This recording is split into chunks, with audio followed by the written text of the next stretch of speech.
Sarah Martinez had always been precise in everything she did. Whether it was folding her military uniforms into perfect squares or calculating wind velocity for long-distance shots, attention to detail ran through her blood like caffeine through a night shift worker's veins. But today, something felt different as she sat in the weapons maintenance bay of Fort Bragg's Special Operations Training Center. The fluorescent lights hummed overhead, casting harsh shadows across the metal tables where dozens of rifles lay in various states of assembly. Sarah's hands moved with practiced efficiency as she began the familiar ritual of cleaning her assigned weapon, a Barrett M82 A1 .50 caliber sniper rifle that had seen action in 3 different theaters of operation. She had been selected for the Advanced Marksmanship program just 6 months ago, plucked from her infantry unit after consistently outperforming seasoned snipers during qualification tests. The instructors had noticed something special about her shooting style, though they couldn't quite put their finger on what made her different from the hundreds of other soldiers who passed through their program each year. Master Sergeant James Rodriguez watched from across the room, his weathered face showing the kind of calm concentration that came from 30 years of military service. He had trained some of the best marksmen in the Army, including several who had gone on to classified assignments that officially didn't exist. But there was something about Martinez that reminded him of those ghost operators, the ones whose files were locked away in basement vaults, and whose real names appeared on no public records. As Sarah began disassembling the rifle's bolt assembly, Rodriguez noticed her hands moving in a pattern that seemed almost ritualistic. She wasn't just cleaning the weapon, she was performing a methodical examination that went far beyond standard maintenance protocols. Her fingers traced along surfaces that most soldiers would ignore, feeling for microscopic imperfections that could affect accuracy at extreme ranges. The other trainees in the bay worked quietly at their own stations, but Rodriguez found himself drawn to Sarah's technique. She had removed the barrel from the receiver with a smooth motion that suggested muscle memory developed over years, not months.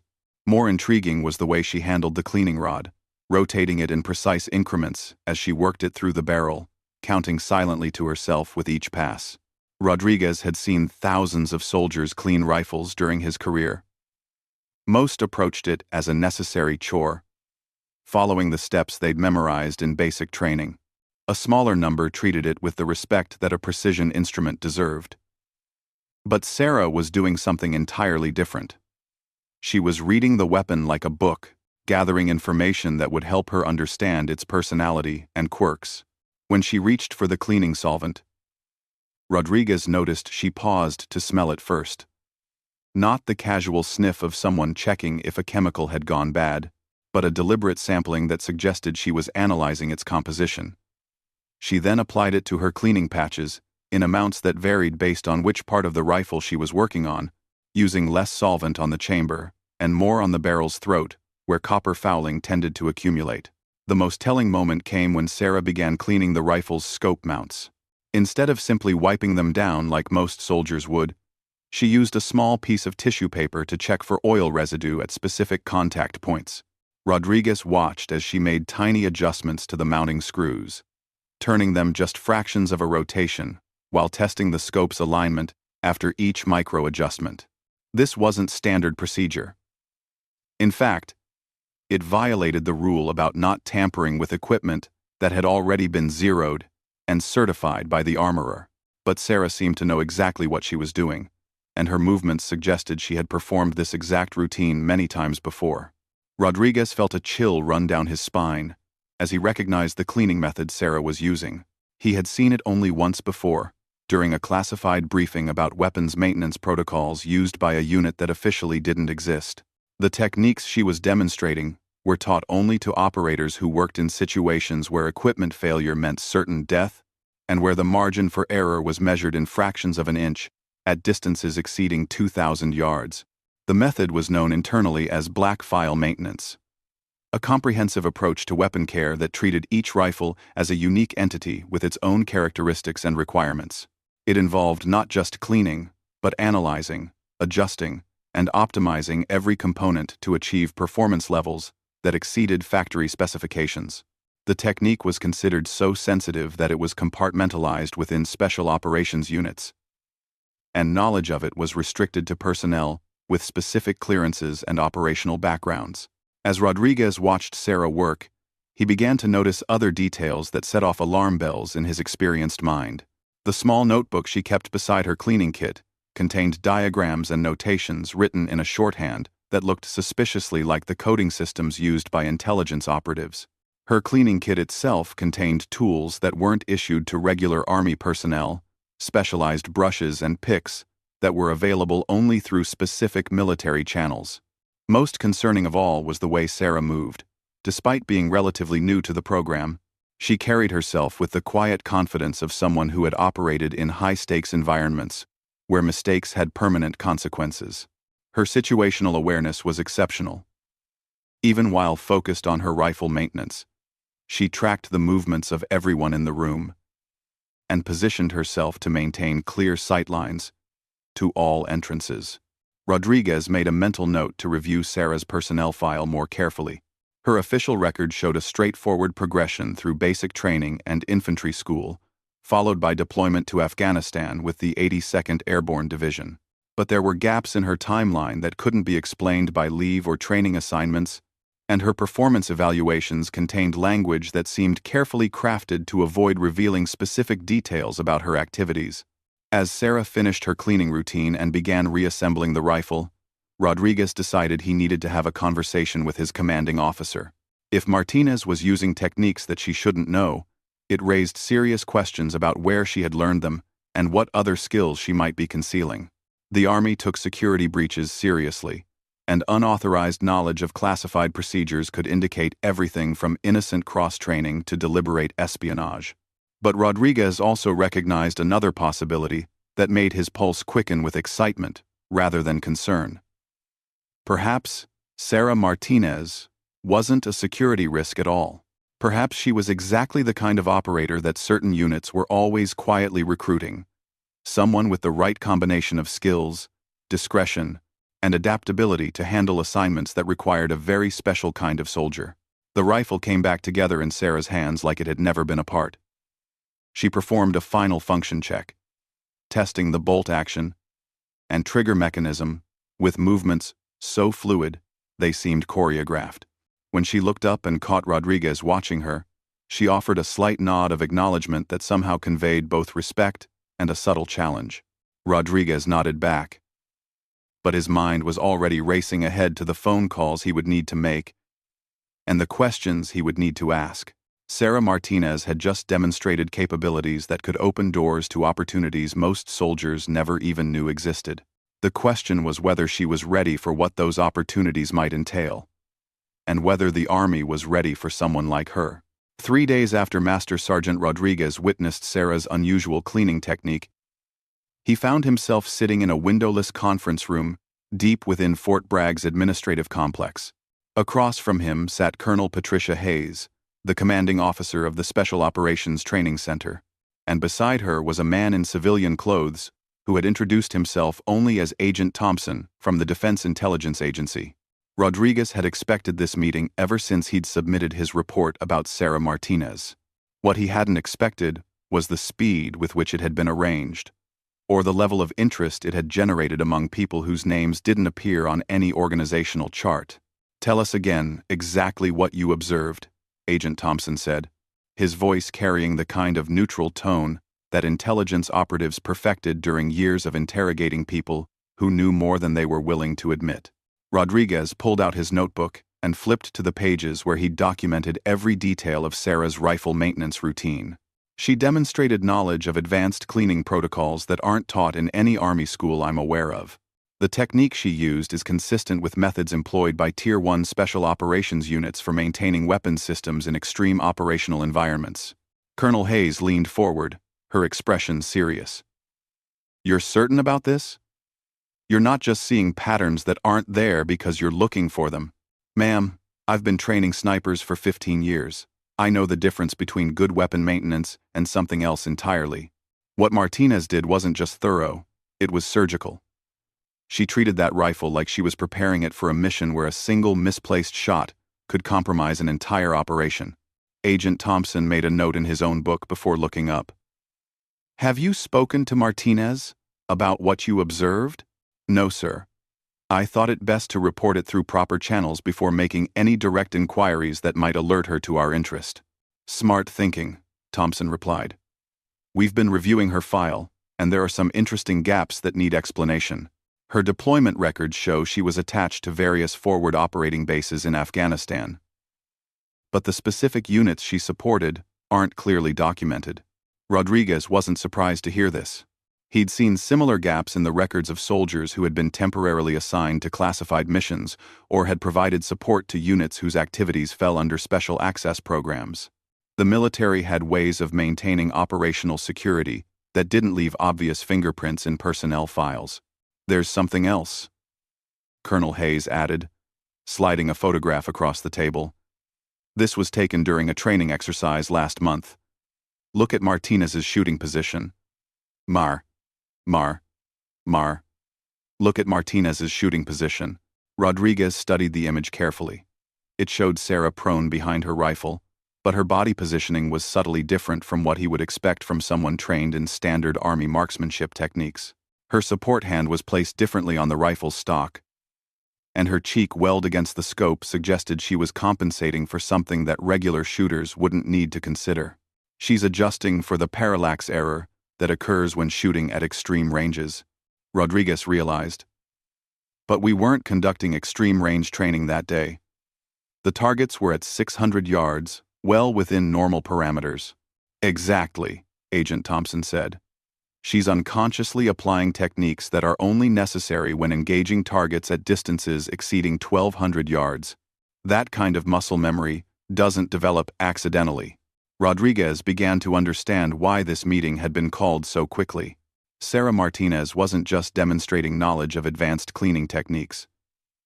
She was showing signs of training that suggested operational experience far beyond what her official record indicated. We need to determine where she acquired these skills, Colonel Hayes continued. If she received unauthorized training from foreign sources or hostile intelligence services, we have a serious security breach on our hands. If the training came from friendly sources that aren't properly documented, we need to understand why her background wasn't fully disclosed during the security clearance process. Agent Thompson opened a folder and began reading from what appeared to be intelligence summaries. We've run preliminary checks on her communications, financial records, and travel history. Nothing obvious jumps out, but there are some patterns that warrant further investigation. She has family connections to individuals who worked in defense contracting, including an uncle who spent 20 years with a company that provided training services to various government agencies. This was new information to Rodriguez. He made a mental note to research the uncle's background when he had access to more detailed databases. The uncle, Marcus Rivera, worked for Blackwater and later Academy in various training roles between 2003 and 2018. Agent Thompson continued. His contract history shows assignments that involve developing specialized marksmanship curricula for classified client organizations. If Sarah Martinez spent significant time around him during her formative years, she could have been exposed to training methodologies that aren't part of standard military instruction. Rodriguez felt pieces of a puzzle beginning to fall into place.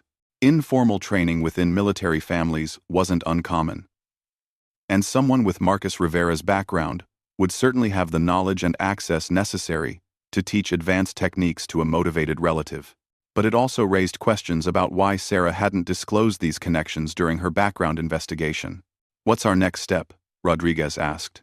Colonel Hayes exchanged a look with Agent Thompson before responding. We need more information before we can make any definitive conclusions about Martinez's background or intentions. You're going to continue observing her during training exercises, but we want you to create opportunities to assess her capabilities more directly. Agent Thompson pulled out a training schedule and pointed to an entry marked for the following week. There's an advanced marksmanship evaluation scheduled that will involve shooting scenarios designed to test performance under stress. We want you to modify the parameters to include challenges that would be familiar to someone with black file training. Rodriguez understood what they were asking. They wanted him to create situations that would force Sarah to reveal the true extent of her capabilities, even if she was trying to conceal them. It was a standard intelligence technique, put someone in circumstances where maintaining their cover story became more difficult than simply demonstrating their real skills. We're also going to arrange for some additional personnel to observe the exercise, Colonel Hayes added. People with the background necessary to recognize specific training signatures if they manifest during the evaluation. Rodriguez knew this meant that representatives from various special operations units would be watching Sarah's performance, looking for indicators that she had received training from their organizations or similar ones. It was both an investigation and an audition, with implications that could dramatically alter the trajectory of Sarah's military career. As the meeting concluded, Agent Thompson handed Rodriguez a secure phone number. If Martinez does anything else that seems inconsistent with her supposed background, contact me immediately. Don't wait for regular reporting channels. Walking back to the training center, Rodriguez found himself looking at Sarah Martinez in an entirely new light. He had initially seen her as a promising soldier with unusual natural talent. Now he realized she might be something much more complex, either a security risk that needed to be neutralized or an asset that needed to be properly identified and utilized. The next morning, Rodriguez watched as Sarah reported for training with the same quiet professionalism she had displayed since arriving at Fort Bragg. She interacted normally with the other soldiers, participated in group discussions about shooting techniques, and showed no signs of being aware that her background was under scrutiny. But Rodriguez now noticed things he had previously overlooked. The way Sarah positioned herself during briefings to maintain visual contact with all potential threat vectors, how she unconsciously checked her equipment before and after every training evolution, not just to ensure it was functional but to confirm it hadn't been tampered with. The subtle verbal techniques she used to gather information about other soldiers without revealing anything significant about herself. These weren't the behaviors of a typical infantry soldier, even one with exceptional marksmanship skills. They were the ingrained habits of someone who had operated in environments where maintaining operational security was literally a matter of life and death. Rodriguez realized that the upcoming evaluation would reveal more than just Sarah's shooting capabilities. It would determine whether she was friend or foe, asset or liability, and whether her presence at Fort Bragg represented an opportunity or a threat that needed immediate attention. The advanced marksmanship evaluation began at dawn on a Tuesday morning that felt charged with tension. Rodriguez couldn't quite explain to the other trainees. Sarah Martinez stood among 12 other soldiers on the firing line, her expression calm and focused as she listened to the briefing about the day's challenges. Rodriguez had spent the previous evening modifying the standard evaluation protocol according to the specifications provided by Agent Thompson and Colonel Hayes.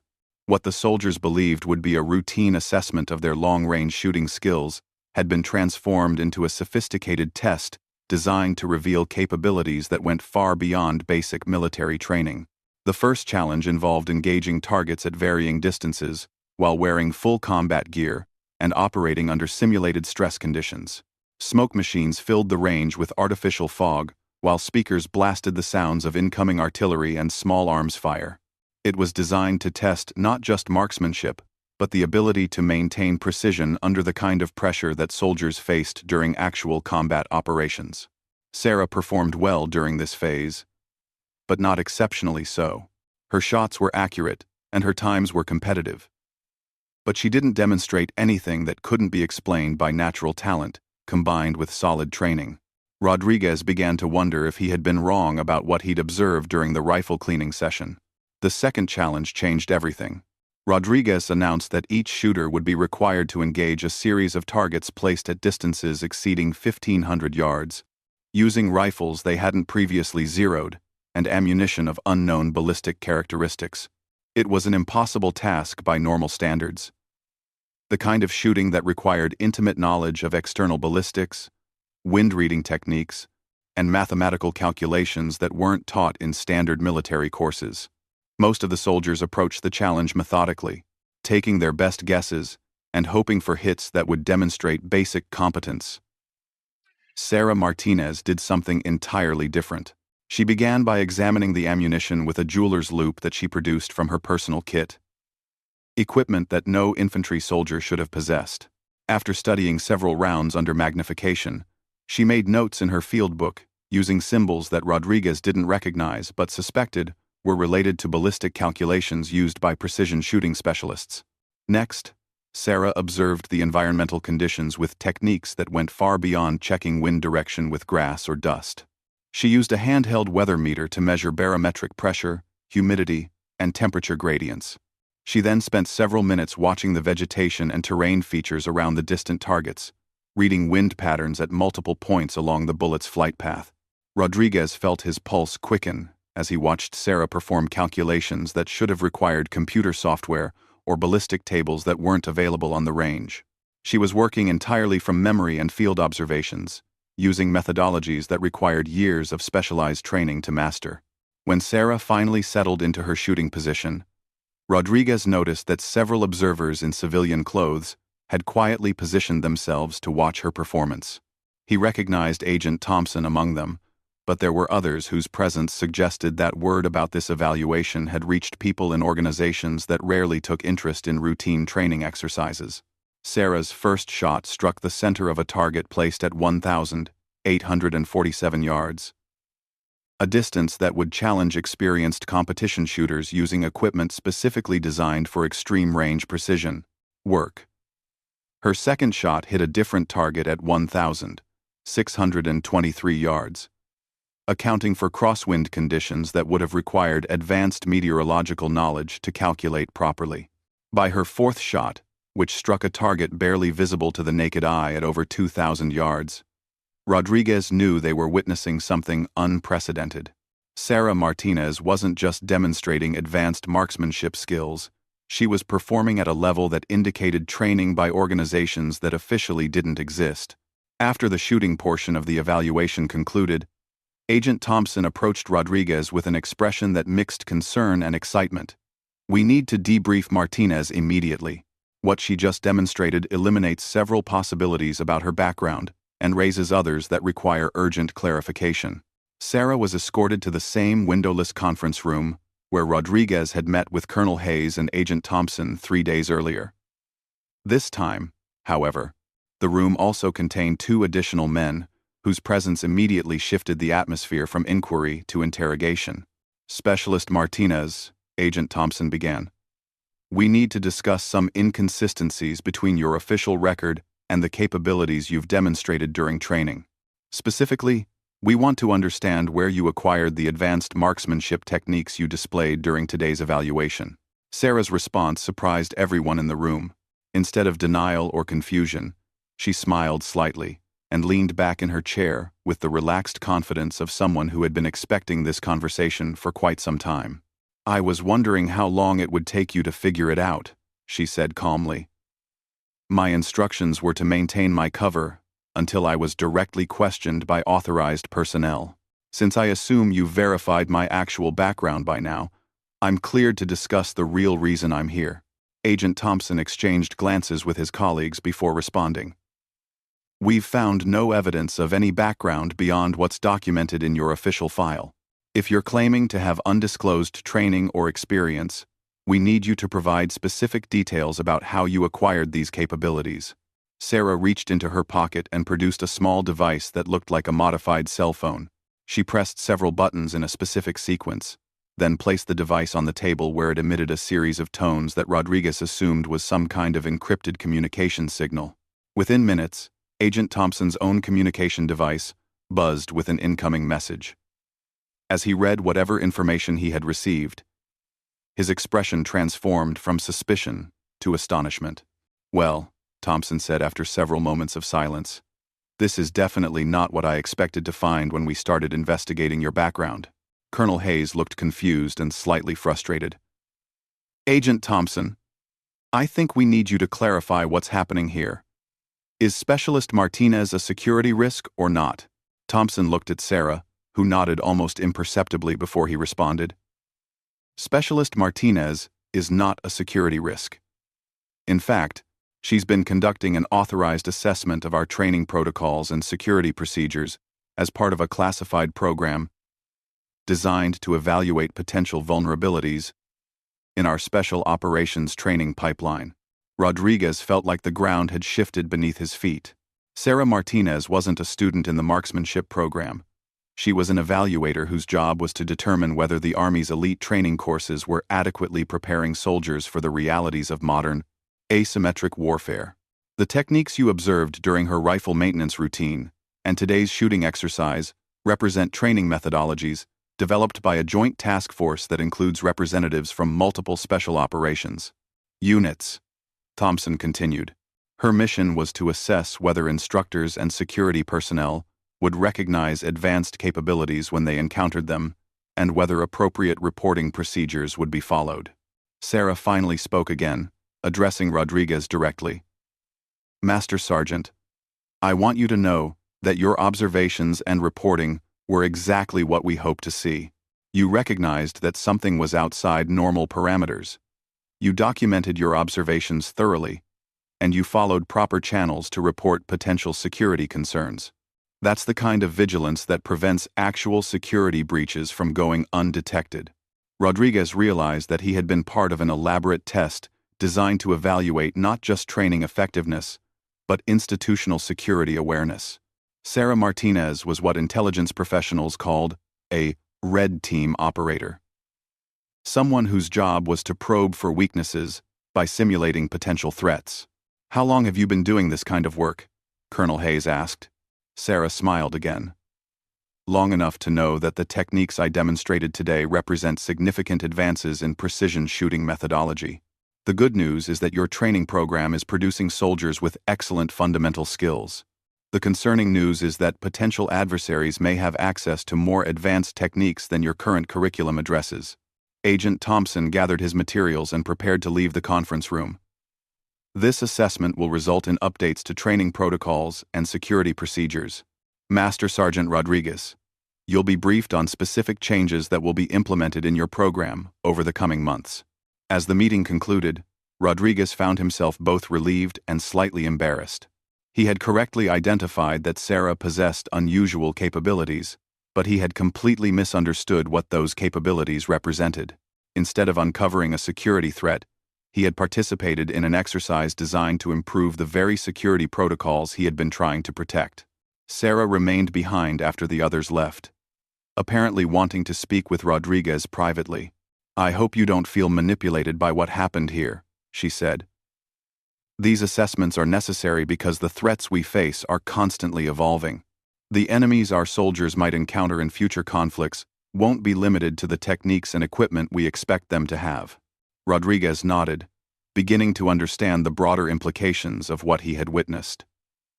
So, the cleaning method you used, the shooting techniques, those represent what we might face from hostile operators? Among other things, yes.